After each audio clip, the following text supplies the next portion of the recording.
นี่คำว่าวันนี้กะเข้าไปให้ท่านฮอดจำนะมาเห็นเขาเจาะค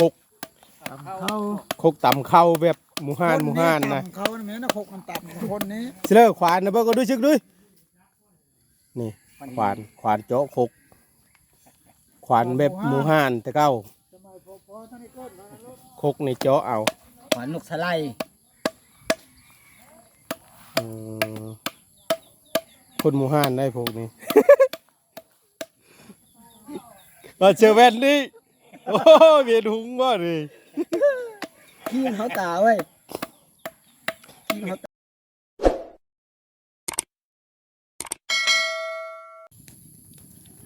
ทักทายสบายดียามเช้าวันนี้เฮาสิได้ไปหาหัวหน้าดอนไปหามักเพชรมักโบบไปหายอดพักมา1 โลกินนะทุกคนเลยไปทางเลยเลี้ยงควายโมนี่สามุกกับสาโมไปเลี้ยงควาย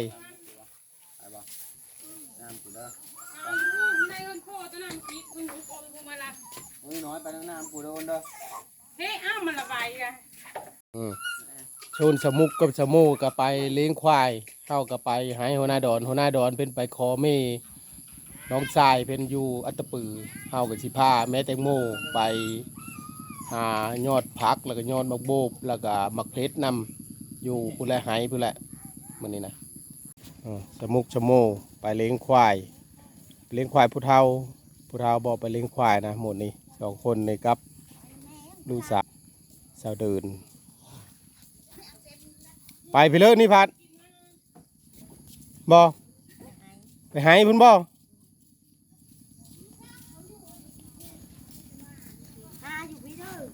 นี่คำว่าวันนี้กะเข้าไปให้ท่านฮอดจำนะมาเห็นเขาเจาะคกตำเข้าแบบหมูห่านนะเขาเนี่ยแม่นะคกมันตับคนนี้เสือขวานนะเบิ่งก็ดูชึกด้วยนี่ขวานเจาะคกขวานแบบหมูห่านแต่เก้าคกในเจาะเอาขวานนกสไลด์คนหมูห่านได้พวกนี้ มาเจอแว่นนี่โอ้เวียนหุงบ่เลยขี้เขาตาเว้ย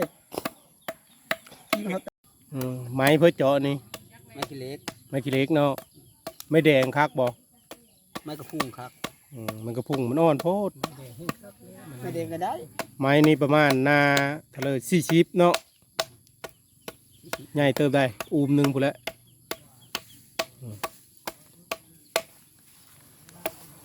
เจาะคกตำเข้าโค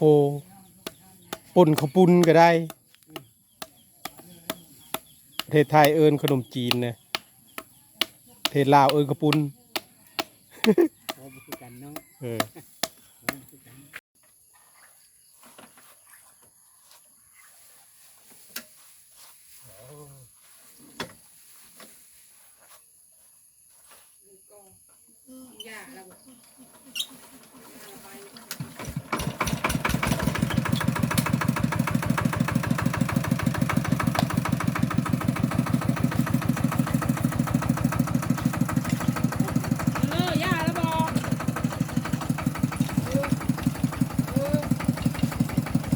ประตูมาเอาเจ้านี่เมตรละ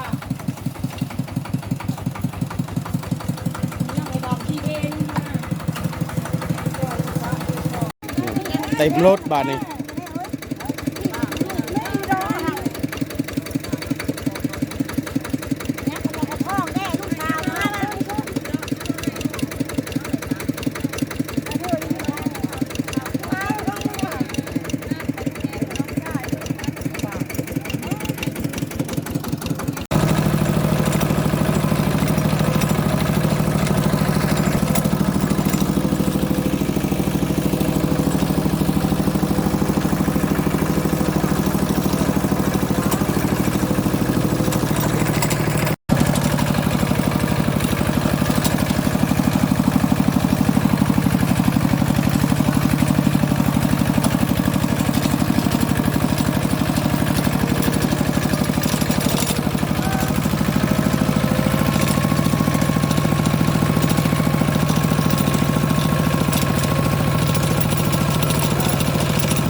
อ่ะโอเควันนี้ก็เข้ามาฮอดเทงหัวหน้าดอนเนาะ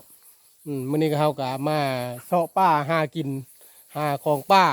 หายอดผักยอดหญ้าไปนั่นแหละหากระปูแดงน้ำนอเหล้าหวายไปนั่นแหละเด้เทงหัวหน้าดอนกะโสดมันเล่างามได้โอ้ลำบากใหญ่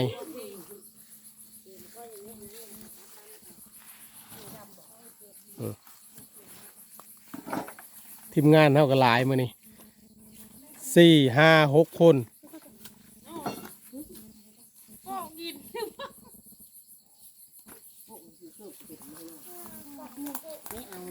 ได้กระปูแดงมันออกซอสนะทุกคนในยามนี้ตัวนี้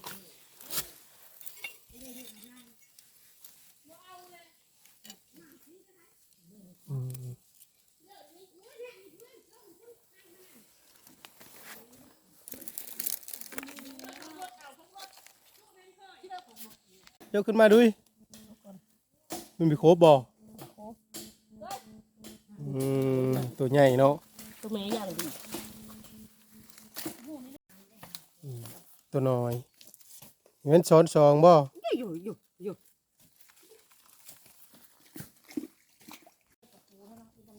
ตอนนี้เฮาพาทีมงานมาหาจกกระปูนะกระปูย่ามนี้มันซ้อนเฮาสิไปหาเลาะจกเอานะกระปูย่ามนี้บริคุดนี่นะทุกคนมันอยู่ตามขุมเก้าก็เจ้าจกแล้วมันก็นี่มันสิอยู่เป็นนี้นะกระปูแดง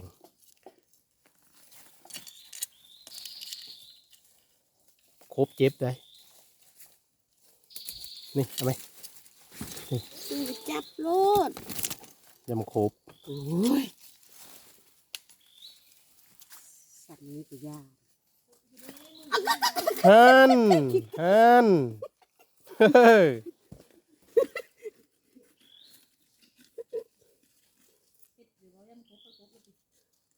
ว่าสัตว์นี้ก็ยังมาครบจับอะไรโลด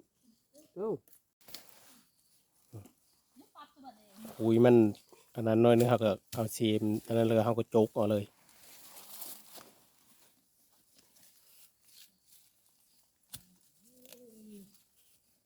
โอ้ย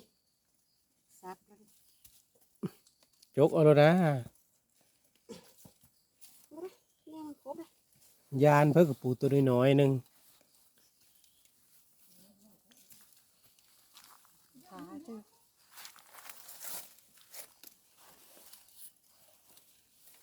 น้อยก็ครบจีบเว้ยน้อยเอามือแล้วนะปุ๊บ กระปูมันอยู่ตามดงนะทุกคนเลยไม้ใหญ่ก็มีส่วนหลายไม่เปื่อยนะ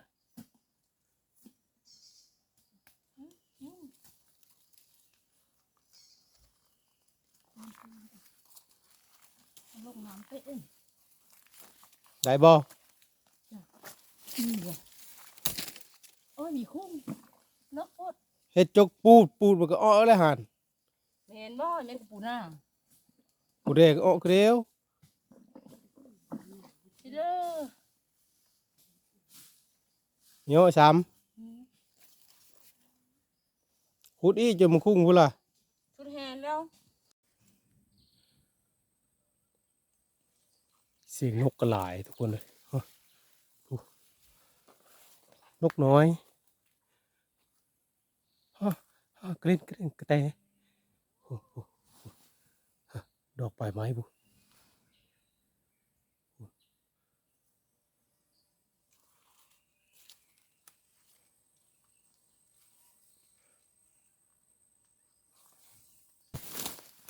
บ่ได้เลิกปานใดได้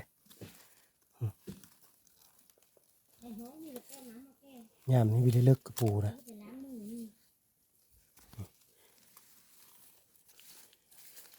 ตัวแม่ตัวนี้นะไข่แล้วนี่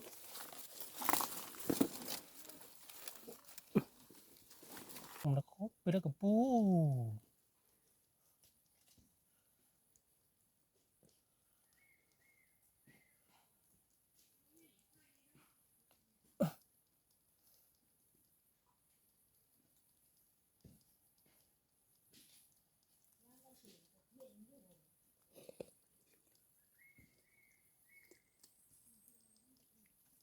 ตัวใหญ่ เป็นไงบ้าง นี่ขี้ต่มโกทุกคนเลยนี่ขี้ต่มน้ำมดแล้วเอาไปล้างเอาไหมนะปูแดงตัวนี้กะเท่านั้นโลหู้ได้งานนี้นะ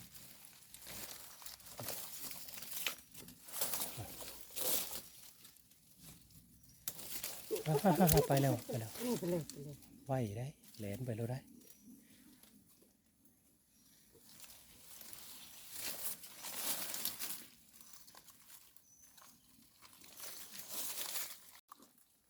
หาโจกกระปูต้นไม้ต้นใหญ่ๆหมดเลยทุกคนเลยโอ้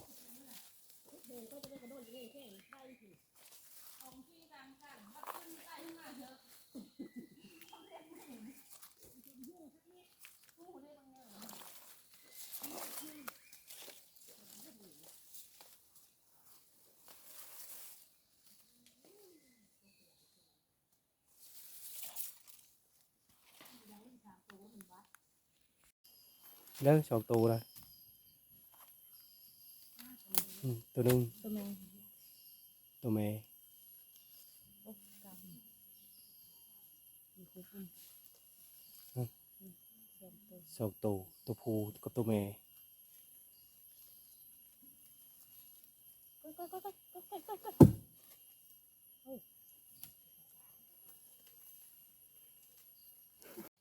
็ตอนนี้กระปูเขาเต็มคลองแล้วนะนี่เต็มอยู่นี่เลย ตอนนี้เขาสิได้อ้อก้อนเขานะชนเขานะพวกขุดอยู่เขาเต็มคลองแล้วเขาอ้อก้อน เดี๋ยวเขาเอาตำลัง ตอนนี้เขาก็อ้อมาฮอดเทงหัวหน้าดอนแล้วนะอ้อมาดังไผ่ดังนันทาเขาหาพักมาหนึ่งผักเนี่ยทุกคนมานี่ยอดมันต้นยอดมันที่เขาปลูกนี่แหละกินก็ได้นะยอดมันนี่นะ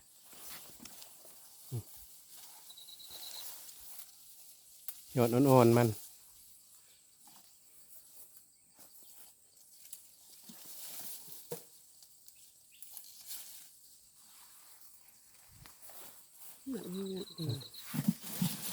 ใส่ดึงใส่หนอเหล่านำเลยนี่หนอเหล่ากัน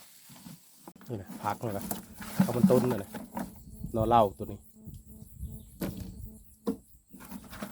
เดี๋ยวทีมงานเขาออกมาจะหน่อยเขาไม่หัวหน้าดอนแน่แล้วก็แถวคนคือหืนนั่นแหละ2-3 คนมาหาของป่ามานี่นะกระปูเขากัน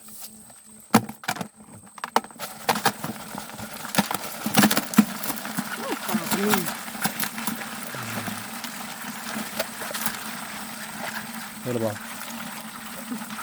เห็นเลย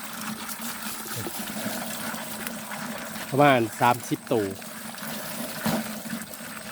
30 หรือ 40 ตัวนี่แหละเข้ามันคลองน้อยนะเขาคลองใหญ่เขาประทันออกมาอยู่ตัวแดงเขานะยกเอานะตัวนี้นะ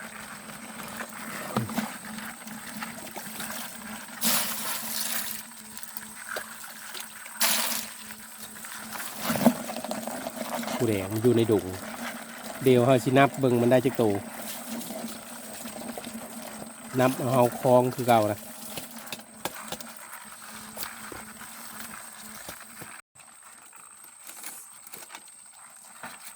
นับเลย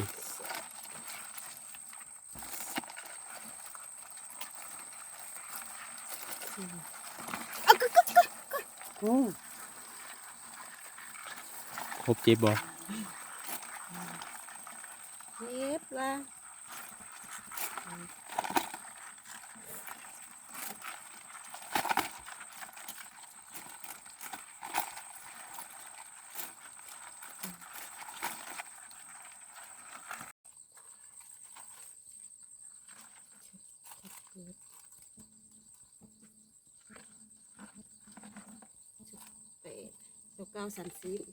30 ตัวพอดี30 ตัวทุกคนเลยปูแดง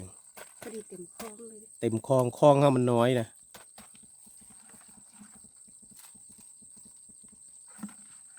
30ตัวพอดียังนี่แม่แตงโมก็ออกมาละยังทีมงานเขายังจะคน3 คน จำโคตรยกกระปูให้ เต็มคลองบ่ ไม่เกิบได้ เต็มคลองขี้ขี้ตมน้อยตุ่มน้ำมดแม่แตงโมก็ได้หลายตัวเป็นปูนะ ต่อได้ไม่ใช่ คัดตอดเท่านั้นได้หลายโอ้ยเกิน30เด้อซ้ำเฮานั่นแหละเบิ่งกันนี่มันเฮากำลังสินึ่งมันนะมันนี่นึ่งมันแล้วก็ยอดมันแล้วก็ยอดนอเหล้านำสิเลอได้บ่กระปูนะเป็นเพอ เต็มแยงกระปูครบ อ๋อตัวนี่นะทุกคนเลยเต็มแย้งเลยตัวนี้ประมาณ4-50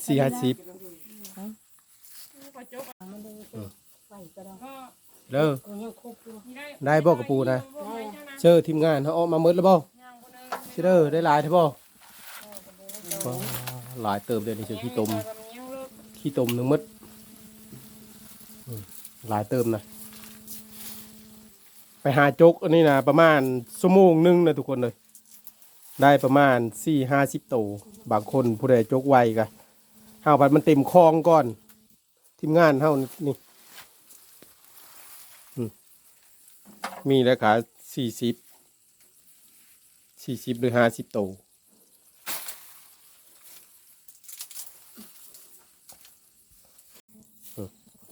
สิมาตัดวายก่อนมานี่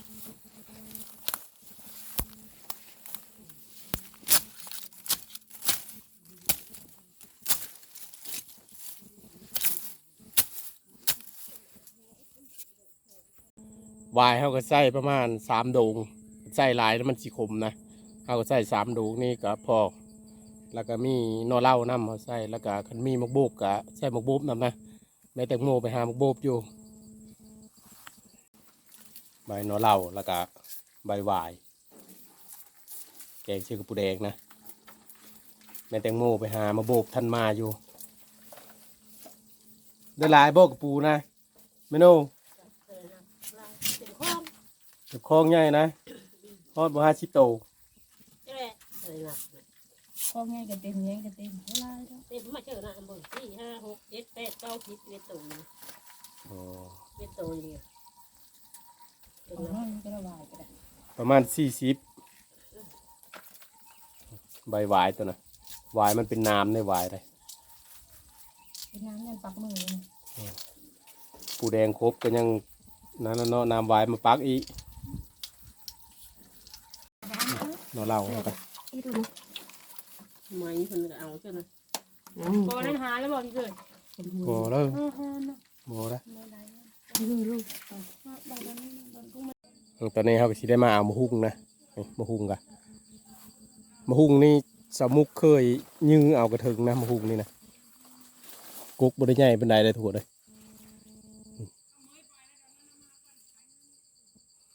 มันมี2 กุ๊กนะมะฮุ่งอยู่นี่นี่พวกนี้กะ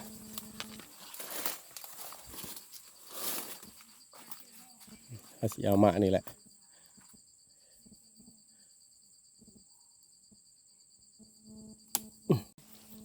นี่ปูแดงเฮาตัวนะ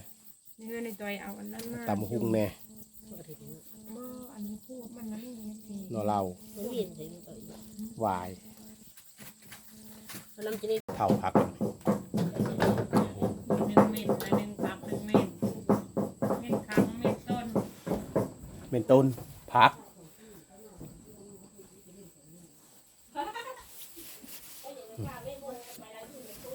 เปิดบ่ชิมดูชิมดูไม่เปิด ชีนี่เป็นตะแซ่บอยู่พี่ชิมมาเม่นเนี่ยมาด้า มาเปิดถ้วยน่ะไม่ได้หอนมือเพิ่น ถูกแล้ว บ้านี่ป่ะ ผักล่ะ นี่นะเม่นกัน4 โมงเป็นตะแซ่บอยู่ได้ ลูกแรกเป็นเท่ากัน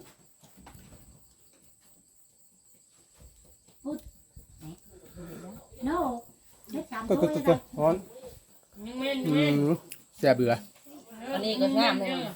แกงพันยุกกินเม่นทาว ทั้งนอกเป็นสีโมงทั้งในเป็นสีขาว กินดูแซ่บบ่ เสียบได้มินนั่นเลย ข้าว แซ่บแซ่บแซ่บ เจ็บ แซ่บแซ่บแซ่บแซ่บ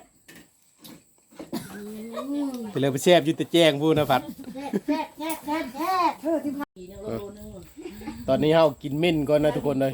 นึ่งเม่นสุกแล้วตอนนี้ก็หิวข้าวแล้วประมาณบ่าย2 โมงเดี๋ยวนี้เฮายังไม่ได้กินข้าวเที่ยงอยู่เฮายังแกงกระปูแล้วก็ตำมะฮุ่งนึ่งพักเฮาสุกแล้วนึ่งพักนึ่งเม่นนะกินนึ่งเม่นกินนึ่งเม่น เข้าให้พวกนั้น อีกยาวอีกทางนั่ง เป็นหะใหญ่ เดี๋ยวน้ำเทมันจะแล้วก็นอนถ้าไปกินว่าเขาน้อยคนละมือคุณมือนึงเป็นนี่ใจที่เขาผมจะนั่งนั่งนี่ก็นั่งเป็นหายธรรมดา ต้มหวาน ที่หึงหมูมีบัก ต้มหวานเลย ที่หึงหมูบักนี่ เมื่อไอ้ต้มหวาน กระปูเขาไปเจ๊แล้วก็เป็นจำนวนนกบุกบกไว้แล้วหนึ่งปุ๊บง่ายพาผู้ทั้งใกล้ยุ่งมากปุ๊บได้ รายเดือนรถเดือดรายรถ ตั้งเข้ามาเลย จบแล้วนี่แล้วเออ เม่นนี่ก็สุกเงาเม่นอยู่ ไม่นั่นแหละไปถืออะไรมาชุดเดียว หัวเป็นชุดเลยเป็นชุด ทำจานนี่เนาะ เป็นไข่ว่าเรื่องเป็นคางเป็นคาง เป็นชุดพุทธมันไม่เชื่อของเขาล่ะยังผักกินอะไรมา เดือดร้อน โอ้ฝนจะตกมาดิ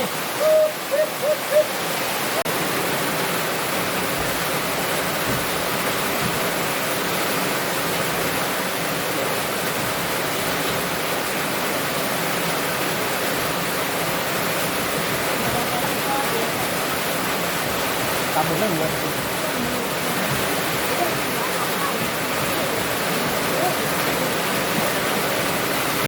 นี่แกะกระปูสุกแล้ว ดูด แล้วก็เสียบไปนะปูแดง น้ำ เซ็บเซ็บเซ็บเซ็บเซ็บ เอ๊ะผู้ใดแต่ไม่ไหล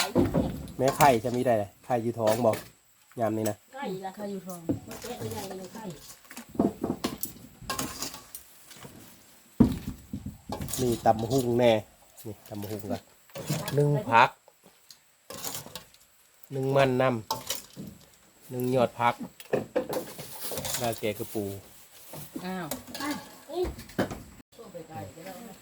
มาเด้อทุกคนกินข้าวเที่ยงประมาณบ่าย2 โมงแล้วเดี๋ยวนี้นะมันหิวเลยหากออกมาแต่หาโจ๊กกระปู น่าโทษ แกะ น่าก โท ระ ษ ปูแล้วก็นึ่งพัก อันนี้ละ นึ่งพักตำมะฮุ่ง เพิ่งพูดจำมาห้องแซ่บ แกง ในพันธุ์ซิวเต่าดังเลย แกงกระปูแดง เองกินจ่าย จังสักก็ จะมาดูมาชิม เสียบบ่ตำฮุ่งแล้วหน่อยเสียบ ให้ขึ้น ด้วยเจียวด้วยจ นักแก้ตัวแก้อาเถอะเสริม เสียบมึง มาแล้วเอาลูก คืออะไรเรียบร้อย กินปูแดงวะ คือเลย เสียบตัวเสียตั้งนะเสียเสียลายนะเป็นโง่ถึงช่วย พอเล็กแบบ เสียตัวเป็นเสียเสียลาย นี้เลย เป็นยังไงผิดยังแต่ว่าตอนดีเลยบอก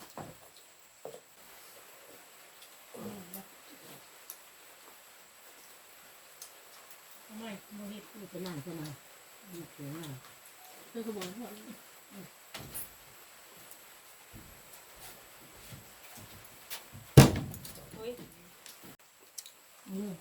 ทำให้หุ่นไม่ต้องหุ่นยังไม่ทันอ่อน เป็นกระเพาะกิจำให้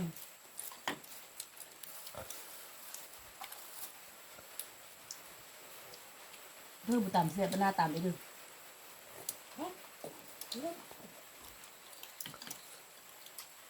คุณน้องใส่ดีเดน ลูกนี่ท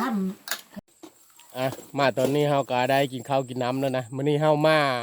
พาทีมงานมาหาจกกระปูก็ได้ประมาณพูละ30-40ก็มีนะมาแกงกระปูแล้วก็ตำบะฮุ่งมื้อนี้มานี่ก็คลิปเฮาก็จบลงเพลงนี้คลิปหน้าพอกันใหม่ขอบใจผู้ที่ตามแล้วครับชมคลิปหน้าพอกันใหม่